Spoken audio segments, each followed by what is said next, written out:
할렐루야. 호겸, 호구 이런 말들을 쓴 것이 그제 같은데, 저도 오늘 새벽에 보니까 나도 일어나서 나도 모르게 이불을 덮고 있는 것을 봤습니다. 다 지나갔습니다. 지나갈 것 같지 않고 끝없이 이 호겸과 호구가 우리들을 힘들게 할 것 같았는데 다 지나갔습니다. 우리 어떤 상황에서 나와왔건지 또 어떤 형편에 있든지 어려움이 있든지 앞뒤 좌우로 인사 한번 하십시다. 이 또한 지나가리라. 이 또한 지나가리라. 이 또한 지나갑니다. 이러한 보시기 바랍니다. 저만 보니까 저만 불안하고 저만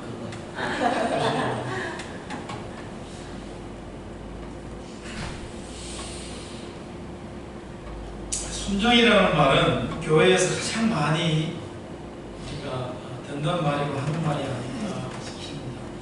목사님들의 설교가 순종하자, 순종하자 이런 이야기이기 때문에 아마 여러분들의 귀에도 아마 이것이 앉아있듯이 싶은데 오늘 이 순종에 대해서 또 말하고 또 말하고 또 말하고 그러더라도 따까리를 잠시 걷어내시고 한번 들어보시기 바랍니다. 하나님은 순종이 제사보다 낫다라고 이렇게 말씀을 하셨습니다. 이것은 순종하는 삶이 얼마나 중요한지를 사람들에게, 특히 하나님의 백성들에게 가르쳐 주신 것입니다. 오늘 우리가 읽었던 이 본문 전에 보면 사울왕이 이 전쟁에서 이겼어요.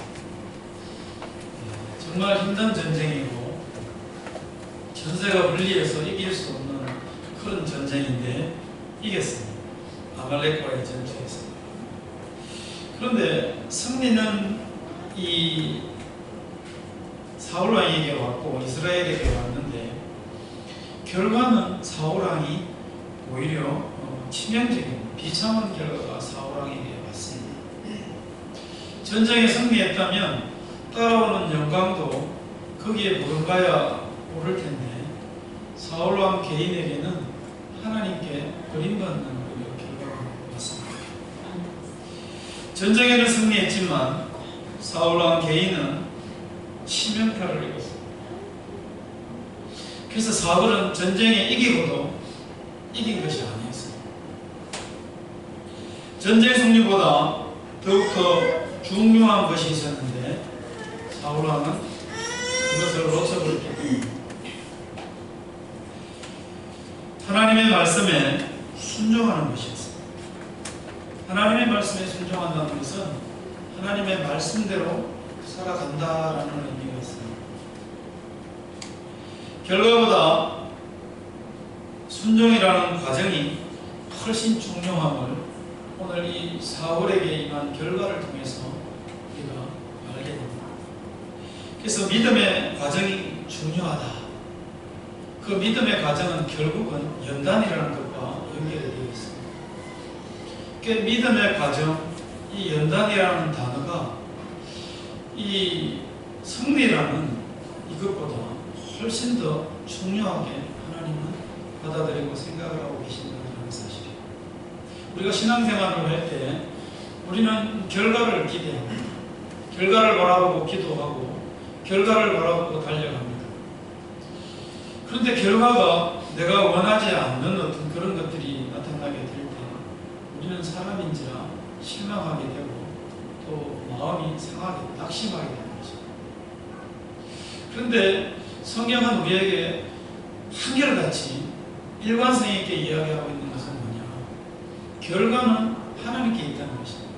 전쟁은 하나님께 있으니 그 과정 가운데에 믿음으로 반응하라는 거예요. 이게 믿음의 과정이고 이것을 다른 말로 연단이라고 했습니다. 이것이 훨씬 더 하나님은 중요하다는 것을 계속해서 말씀을 하고 계시고 일관성 있게 이게 성경에 우리에게 주시는 교훈입니다. 때문에 우리는 다른 그 어떤 것보다도 이 그 믿음의 순종이라는 믿음의 과정이라는 것을 중요하게 생각할 때에 하나님의 말씀에 대한 그 신뢰와 순종하는 것이 그 결과보다도 훨씬 더 중요하고 또 중요하다는 것을 놓쳐서는 안 되겠습니다. 그래서 하나님의 말씀에 순종하고자 하는 삶을 살아야 되겠는데 그러려고 하면 우리에게 무엇이 요구되느냐는 거예요. 이 중요한 삶을 위해서 나에게 요구되는 것이 도대체 뭐냐는 것입니다. 그것을 또 성경은 우리에게 예를 들어서 아주 상세하게 잘 가르쳐줍니다. 바로 하나님의 말씀에 대한 그 권위를 인정하라는 것입니다. 하나님을 인정하지 아니하면 하나님이 하신 말씀을 인정할 수 없습니다. 하나님의 권위를 인정하지 아니하면 하나님의 말씀에 대한 권위를 인정하지 않아요. 제가 여러분들한테 드리는 말과 대통령이 여러분들에게 이야기하는 말, 권위가 달라요. 위치도 다르고 힘도 다르기 때문에 달라요. 물론 믿음이 있는 사람이라면 목사님의 말이 훨씬 더 권위 있게 들릴 것입니다. 그러나 객관적으로 놓고 봤을 때 그 사람의 힘이, 그 사람의 능력이, 말하고자 하는 사람의 그 권위가 있다 없다 정도의 차이에 따라서 그 말의 능력은 그대로 비례해서 나타나는 것이죠. 그래서 하나님의 말씀에 권위를 인정하려고 하면 하나님의 권위를 인정해야 하는 것입니다. 하나님의 권위를 인정하고 하나님의 말씀을 인정할 때에, 권위를 인정할 때에 하나님의 말씀에 순종하는 삶을 살아갈 수 있다 말씀입니다. 누가복음에 보면 1장 38절에 마리아가 이런 고백을 합니다. 마리아가 이르되 주의 여종이오니 말씀대로 내게 이루어지리이다. 마리아는 자신의 생각이 있었습니다. 그런데 그 생각을 하나님 앞에 내려놓았습니다. 주의 여종이오니 말씀대로 내게 이루어지리이다. 이게 무슨 이야기냐면 우리가 잘 알고 있지만 천연대 임신을 하고 주의 천사가 마리아에게 와서 이야기를 할 때에 그때 마리아가 저렇게 고백을 한 것입니다. 처녀인 내게 그대로 천사가 말씀하고 말씀대로 하신 대로 그대로 처녀지만 내 상식으로 받아들일 수 없지만 말씀대로 내게 이루어질 것입니다. 그러니까 하나님의 말씀이라면 내 생각도 또 내 주장도 다 내려놓고 그대로 내가 그대로 되어질 줄 내가 인정하겠습니다. 이렇게 고백을 한 것입니다. 자신의 생각과 자신의 주장을 내려놓는 자세를 저 마리아가 보여준 것입니다. 순종은 내려놓는 마음이요 자세가 바로 순종인 것입니다. 내 생각, 내 주장을 내려놓으려 한다면 하나님의 말씀에 대한 권위를 인정해야 해요. 이거 인정하지 아니하면 말씀에 순종할 수가 없습니다.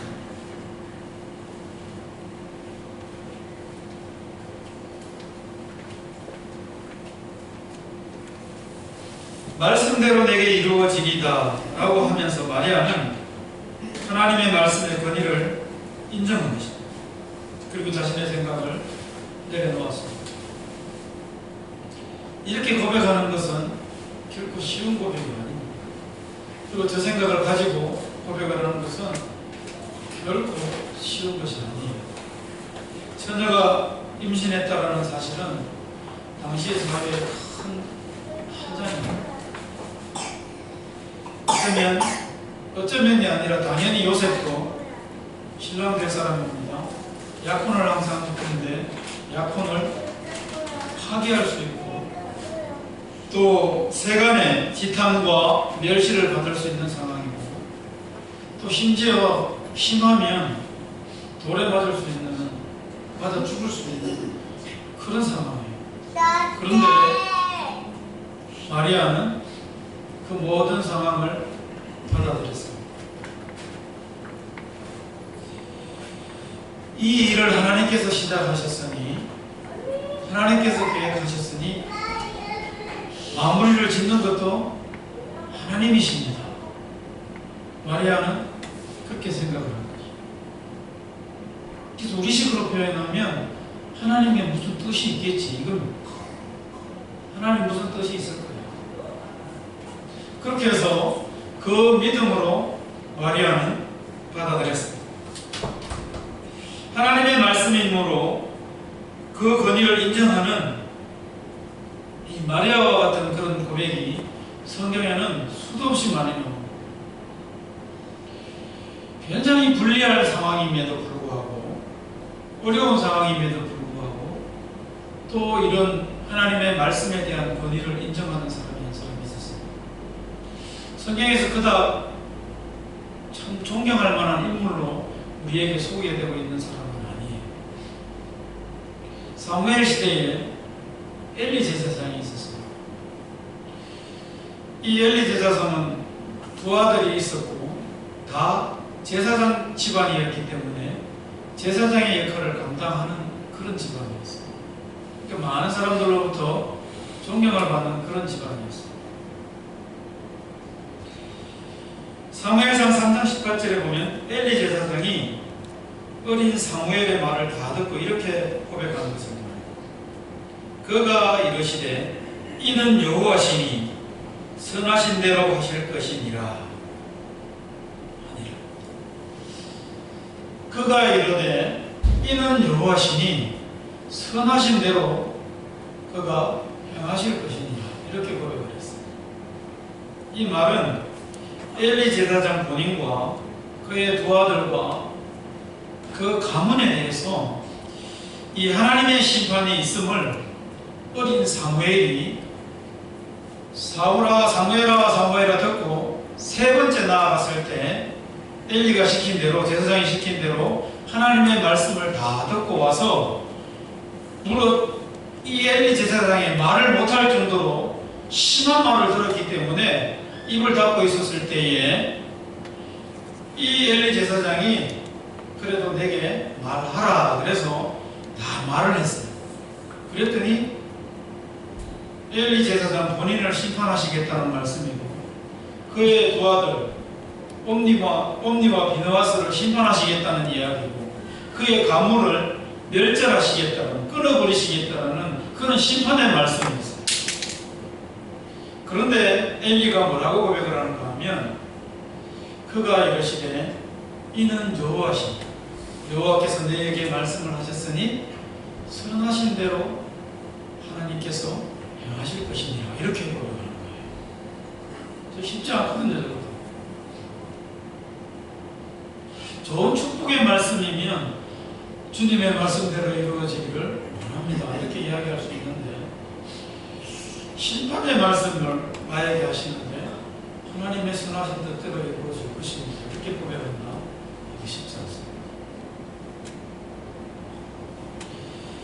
엘리 제사장은 하나님의 말씀에 대하여 권위를 인정했습니다. 즉 하나님의 능력과 하나님의 권위를 알고 있었어요. 그래서 자신의 생각, 자신의 원하는 것은 중요하지 않았어요. 만약 자신의 생각이 중요했고 자신의 원하는 것을 간절히 이루어지길 바라는 마음이 컸다면, 그것이 너무 컸다면 어떻게 됐을까요? 아마 부정하고 아니야 했을 때 어디 갔어요?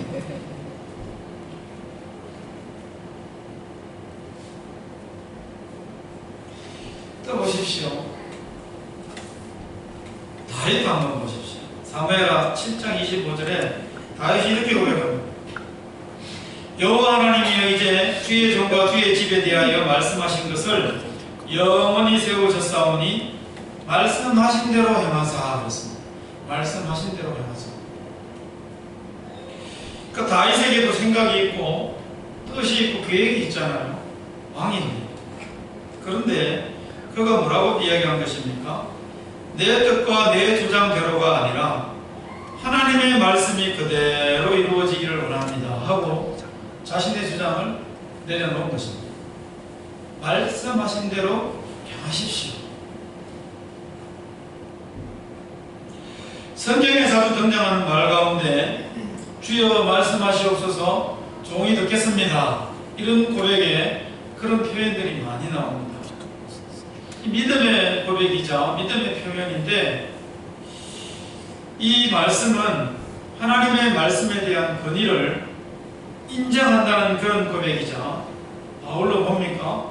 내 뜻과 내 주장은 중요한 것이 아닙니다, 다 내려놓겠습니다 라는 고백이 주여 말씀하시옵소서 종이 듣겠습니다 라는 그 고백 가운데 의미가 포함이 되어 있습니다.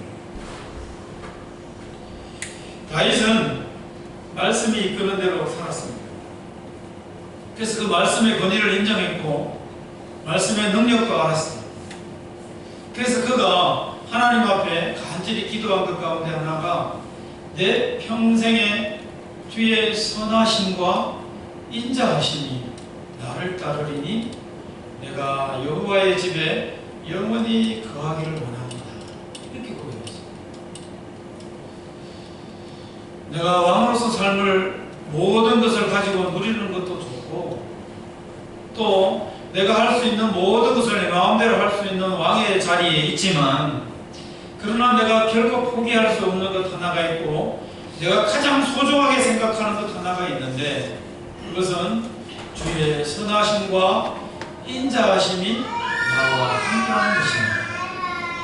주의 선하심과 인자하심이 나와 함께 하시는 것입니다 라고 하는 그 말 속에는 하나님의 말씀이, 하나님의 은혜와 능력이 나와 일평생 동행하기를 원합니다. 내가 그 말씀에 그 권위를 인정하고 순종하며 살겠습니다. 내가 여호와의 집에 영원히 거하기를 원합니다. 그렇게 다윗이 고백을 한 것입니다. 얼마나 멋진 고백이죠.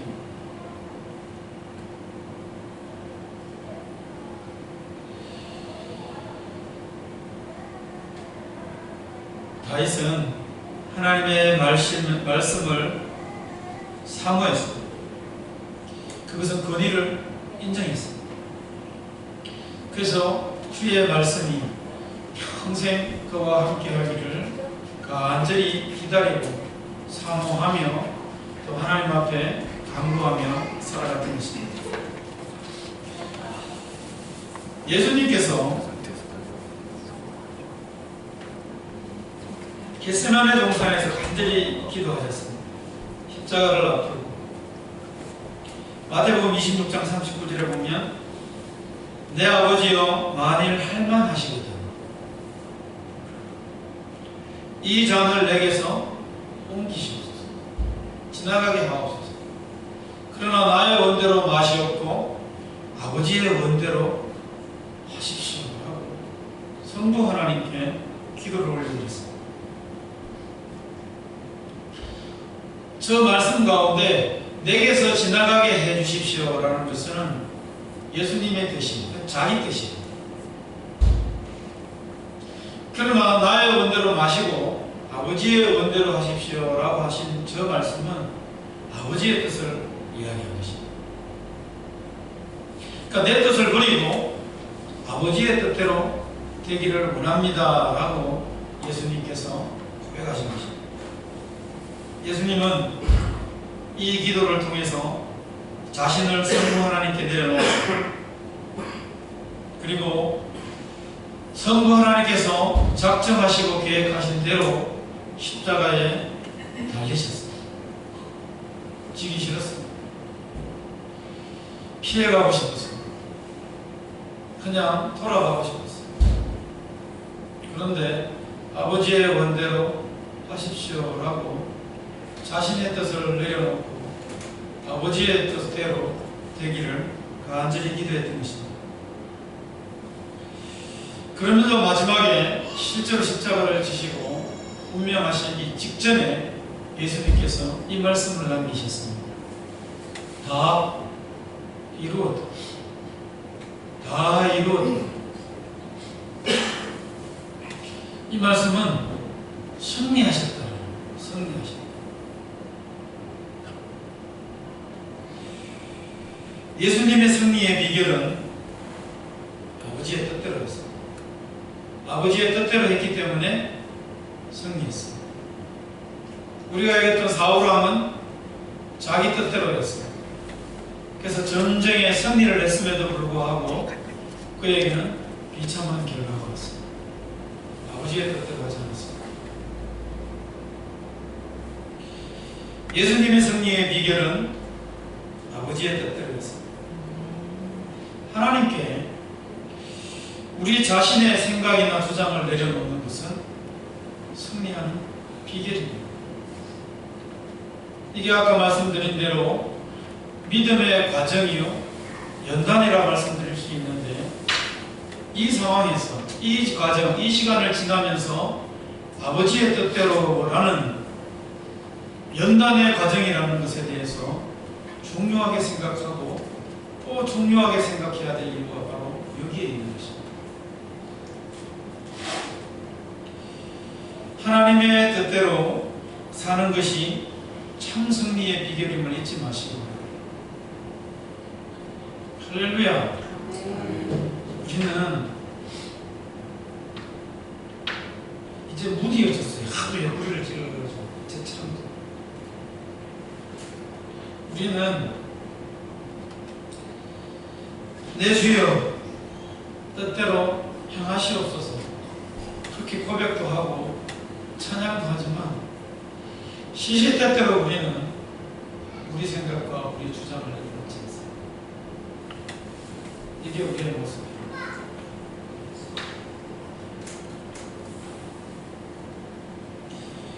하나님의 뜻대로 우리의 생각을 내려놓는 것이 승리의 비결, 참 승리임을 잊지 마시고, 내려놓음의 삶은 하나님께와 마찬가지로 사람에게도 여전히 동일하게 적용이 되어져야 합니다. 사람들과의 관계 속에서 우리는 자신의 주장이나 고집을 세우는 경우를 좀 스스로에게는 신념이라 확신이라 이야기하면서 그렇게 이야기하고 나아갈 수 있으나, 그러나 그것을 받아들이는 타인에게는 그것이 아집이요 고집처럼 보일 수 있습니다. 우리는 항상 내 편에서 생각하고 자기에게 합리적으로 생각을 하고 항상 우리는 자기 편인 것입니다. 그래서 이 타인의 마음이나 타인의 상황이나 생각은, 주장은 이렇게 잘 받아들이지 못하는 그런 연약함들이 우리에게 있습니다. 항상 말씀드리지만 제가 회의는 짧게 해요. 근데 회의가 길어지는 이유가 뭔지 아십니까? 여러 사람이 모여서 하다 보니까 자기의 주장들이 계속 한 번 주장하는 것은 의사를 개진하는 것일 수 있어요. 두 번 또 주장하면, 두 번 말하면 그 주장일 수 있어요. 주장. 그 정도까지겠죠. 근데 세 번 말하고 네 번 말하면 뭡니까? 고집이고 아집일 수 있어요. 그것은 자기 주장이 관철되고 이루어져도 결과적으로 좋은 결과가 안 올 수 있어요. 자신의 의견을 말하고 반드시 내 의견, 내 주장, 내 뜻대로 되어야 한다라는 생각을 가지고 있다면 그것은 아집이 될 수 있고 독선이 될 수 있습니다. 독선이나 아집을 신념이나 확신으로 이렇게 혼동해서는 안 될 것입니다. 신념의 결과는 그가 속해 있던 어떤 단체든지 어느 곳이든지 어떤 문제에 대해서 효과적으로 대응하는 결과가 오지만, 고집이나 독선이나 아집은 자신은 물론이고 주변 사람들에게 상처만 줄 뿐이죠. 그런 결과입니다. 그래서 독선과 아집으로 나아가는 사람은 결국은 전체에게 악영향을 미치게 됩니다. 이런 사람은 교만한 사람입니다. 교만한 사람은 절대로 자신을 돌아보지 않고 절대로 자신의 뜻을 굽히지 않습니다. 끝까지. 그래서 내 뜻이 옳았음을 증명해내고 끝까지 한 번쯤 돌아볼 만도 한데 그러지 않습니다. 기도가 뭡니까? 만사가 내 뜻대로 내가 원하는 대로 되어지는 것입니까? 그거 아닙니다. 만사가 내 뜻대로 되어져야 된다. 내가 원하는 대로 하나님께서 들어주셔야 된다. 라고 하는 그 생각과 어떻게 보면 집착인데 거기서 벗어나게 해주는 것이 기도입니다. 그래서 기도는 내 뜻이 이루어지도록 기도하는 것이 아니라 내 주장대로 되어지기를 기도하는 것이 아니라 하나님의 뜻대로 되어지기를 기도하는 것입니다. 주님의 뜻대로 되어질 줄로 믿습니다. 이게 기도입니다. 그래서 기도는 내 뜻을 하나님의 뜻을 깨닫고 거기에 부합하는 것이고 복종하는 것이 기도인 것입니다. 세상의 다른 타종교의 모든 기도는 물 떠놓고 지성이면 감천이라고 해서 반드시 들어줘야 돼요. 300배, 1000배, 3000배까지 해서라도 자기 뜻을 한결시켜요. 근데 우리 그리스도인들은 하나님의 백성의 기도는 나의 뜻이 이루어지기를 원하는 것이 아니라 하늘에서 하나님의 뜻이 이루어진 것 같이 이 땅 가운데 우리들 가운데도 하나님의 뜻이 그대로 이루어지기를 원합니다 라고 기도합니다. 이게 다른 거예요. 누가복음 15장에 우리가 잘 알고 있는 탕자의 이야기가 나옵니다. 탕자가 집을 나갈 때는 아버지의 생각이나 뜻과 아무런 상관없이 자기 마음대로 나갔습니다. 자기 뜻대로 했습니다. 자기 마음대로 결정하고 자기 마음대로 재산을 요구하고 자기 마음대로 나갔습니다. 그런데 그가 다시 집으로 돌아올 때는 내 뜻이 잘못되었고 아버지의 뜻이 옳았다라는 것을 깨달았습니다. 그리고 돌아와서 아버지의 마음을 편하게 해드리는데 끝에 한번 자세히 보십시오. 말씀을 잘 보면 아버지가 해주는 가락지를 그대로 끼우고 불편하겠죠. 아버지가 해주는 옷을 입습니다. 불편합니다. 그리고 그다가 잔치까지 열어서 동네 사람들과 함께 아들이 돌아온 것을 기뻐하네요. 이게 굉장히 몸둘 바를 모를 정도로 아들의 입장에서는 불편합니다. 그런데도 말 한마디 없이 아버지가 베풀어 주시는 그 모든 상황들을 순종했습니다. 옷도 갈아입고 가락지도 끼고 잔치상도 받고 아버지가 하라는 대로 하자는 대로 그대로 다 순종한 것을 봅니다. 부끄럽고 불편하지만 그 자리에 그대로 지키고 앉아 있었던 것을 봅니다. 내려놓음은 아버지의 뜻을 따르는 것이 내려놓음입니다. 아버지의 마음을 헤아리는 것이 내려놓음입니다. 내 뜻, 내 주장을 내려놓는 것이 내려놓는 헤아림이고 순종인 것입니다. 완전히 하나님의 뜻에 맡기는 것이야말로 온전한 순종이요 승리하는 비결인 것입니다. 단테가 한 유명한 말 중에 그의 어록 중에 이런 말이 있습니다. 그분의 뜻 안에서 우리는 평안이 있다, 참 평안이 있다 이런 말을 했습니다. 그분의 뜻은 누구의 뜻일까요? 하나님의 뜻입니다.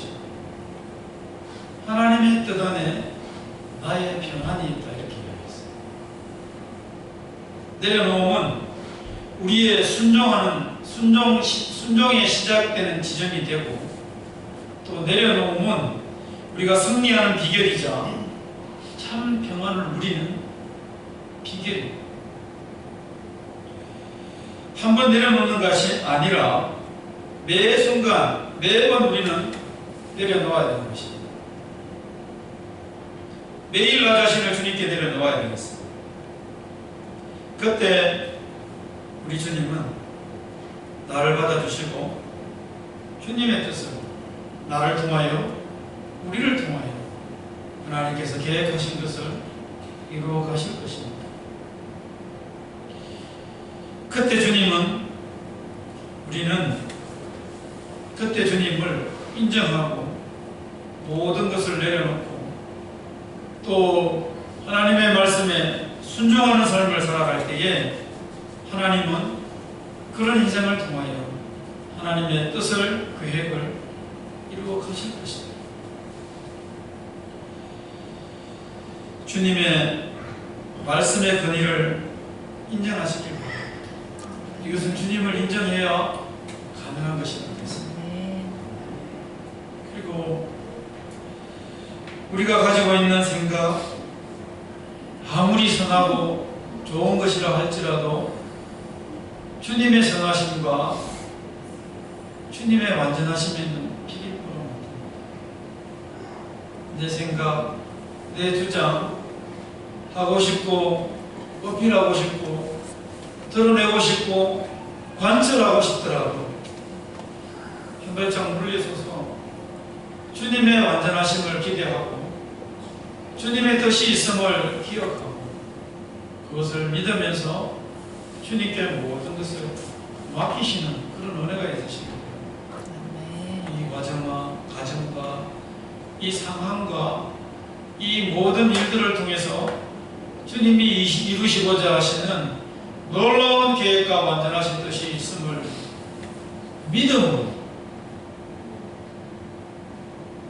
혼란을 겪지 마시고 또 고집이나 아집으로 나아가지 마시고 오히려 기도함으로 하나님의 뜻을 잘 헤아려 하나님의 뜻에 순종하는 그런 삶을 살아가시기를 주님의 이름으로 간절히 축원합니다.